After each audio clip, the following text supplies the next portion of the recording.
Hello, your friendly neighborhood quarter guy here, and some of you might be a little bit confused with what's been going on the past couple days. I talk about the top 15 games I played in 2014, and suddenly, collab. Yes, I have been working with the Green Scorpion on a certain countdown. Yeah, part 1 is already up on his channel. It's the top 20 Mega Man Battle Network net navies. Okay, for those of you who are familiar with Mega Man Battle Network, this should be right up your alley, and I have gotten a few questions about doing a countdown on Battle Network.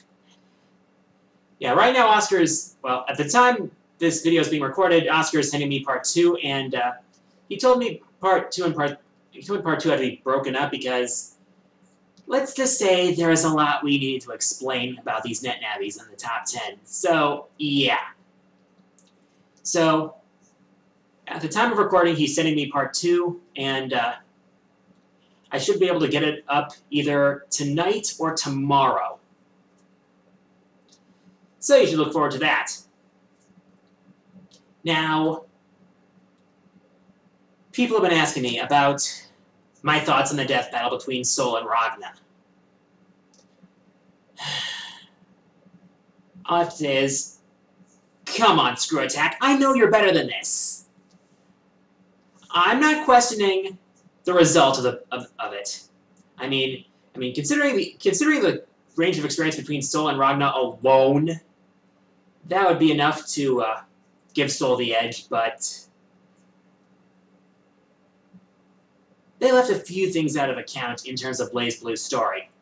For example, Ragna was given the Azure Grimoire by Rachel. Rachel actually saved Ragna's life by biting him, and a bunch of other stuff. Also, I could not get behind their choice of animation. It's like, it felt really lazy. Especially the ending.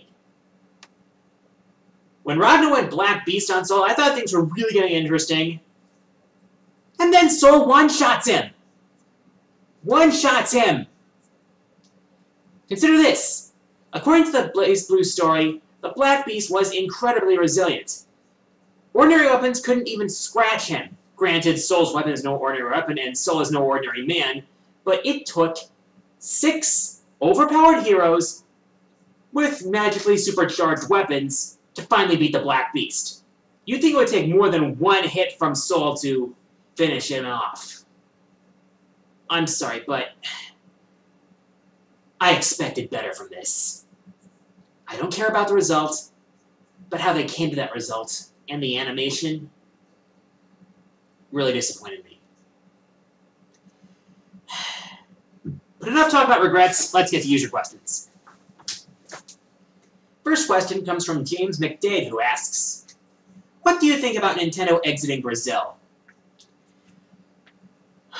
Well, it's sad that Nintendo's exiting an international market, but given how Brazil's market is, I can't say I blame them from what I've read.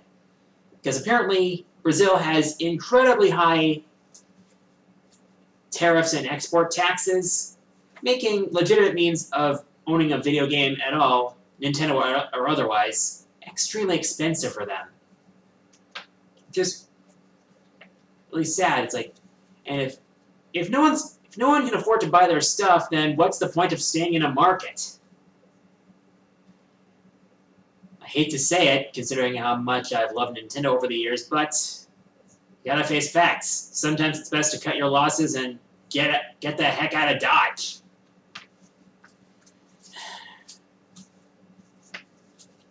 And I've got a feeling that if things don't change in Brazil, other video game companies might follow suit, which would be a shame.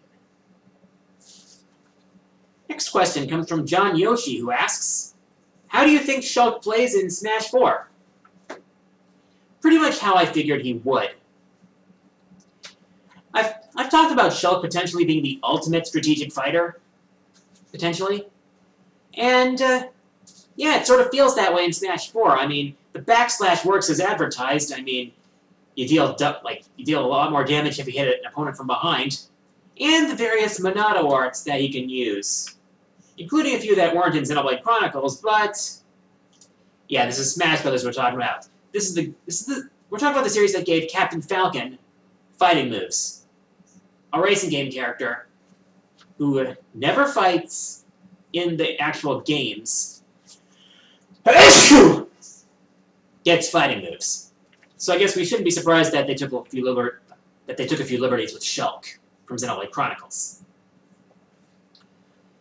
That being said, I rarely find myself using jump or speed in actual fights. I usually use those in Smash Run for more mobility, though I can understand how they can be useful. I mean, if you're about to get knocked far away but not KO'd, jump can really help you get back to the stage.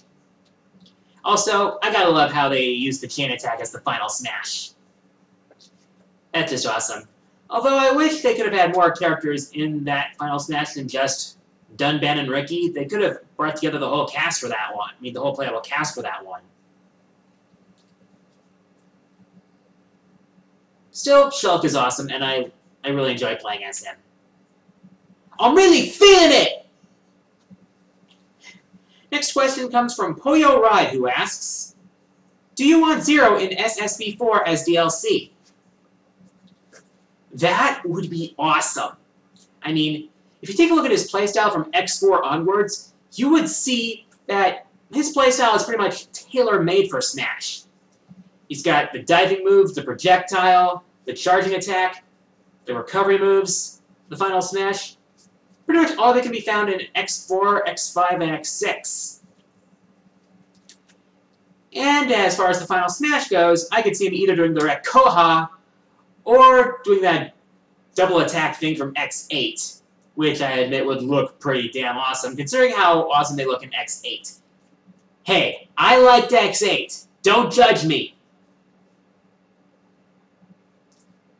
Next question comes from Brandon Schaefer, who asks, since you're a fan of the Mega Man X series, what's your opinion on Axel?